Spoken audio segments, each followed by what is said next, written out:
À quoi l'Ordre des avocats de Paris utilise son temps et mes cotisations.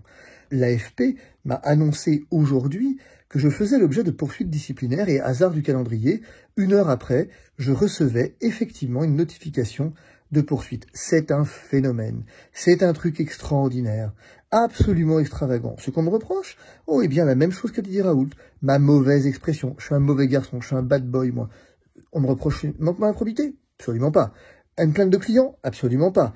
Manquement à une règle quelconque, finalement, dans l'exercice de la profession? Pas du tout. Non. On me reproche ma façon de m'exprimer parce que j'ai dit abruti et con.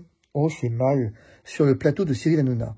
Parce que, par ailleurs, j'ai des tweets qui sont pas conformes au principe de délicatesse. Oui, je suis un mauvais garçon. Vous verrez, vous verrez, vous verrez. Alors, ma joie, toute ma joie, c'est que, au fond, et quand on veut tuer la liberté d'expression, on dit qu'on en abuse. Quand on est médecin, quand on est avocat. Extraordinaire. Extraordinaire parce que déjà se sont constitués à mes côtés 5 avocats de Marseille. J'en ai 10 autres, effectivement, qui m'ont écrit pour me dire qu'ils voulaient absolument rejoindre mon équipe. Eh bien, peut-être que le moment est venu de faire de ce procès un vrai procès de la liberté d'expression de l'avocat, après avoir fait celui de la liberté d'expression du médecin. Merveilleuse opportunité. Donc on a listé toutes mes interventions chez Cyril, et notamment, on me reproche, par exemple, d'avoir dit à Mathieu Delormeau que maintenant, bon, ça suffisait, quoi, les conneries, voilà. Par exemple, moi, je n'ai aucun problème pour respecter les règles. Si elles sont stupides, même si elles sont stupides, je les respecte. La vidéo intitulée « Est-ce que vous voulez me cogner ?» c'est très tendu avec Jean-Paul Hamon, dans laquelle M. Fabrice Divisio a déclaré « Je suis parti très loin de vous parce que je ne voulais pas me faire cogner en tant qu'irresponsable. » Voilà, puis tous mes trucs. Et voilà ce qu'on en déduit.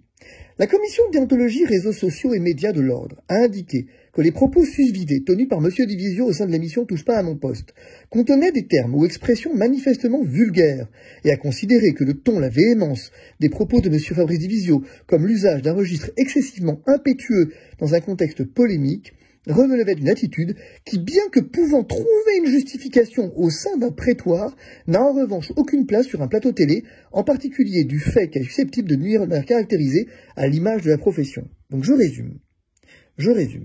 J'ai le droit de dire à un magistrat qu'il est stupide, si je comprends bien. J'ai le droit de manquer de respect à un magistrat dans un prétoire, ce qui n'est absolument pas reproché, jamais ça ne passe comme ça.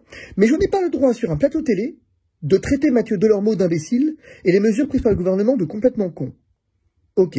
Voilà, donc, dans un prétoire, le principe de délicatesse ne s'applique plus. Mais quelle est la folie dans laquelle on vit et quel est cet ordre qui est capable de rédiger un truc aussi, pardon, je vais pas le dire, parce que si je dis stupide, j'ai pas le droit de le dire, sauf s'il est magistrat. Je sais pas si j'ai le droit de dire d'un avocat qu'il est stupide, il est pas magistrat. Si ça a été un magistrat, je pourrais dire qu'il était stupide. Mais comme il est pas magistrat, j'ai pas le droit de le dire. Voilà, c'est ça, hein, la teneur de ce qu'on me reproche. Et c'est comme ça sur 4 pages. Vous verrez, c'est hilarant.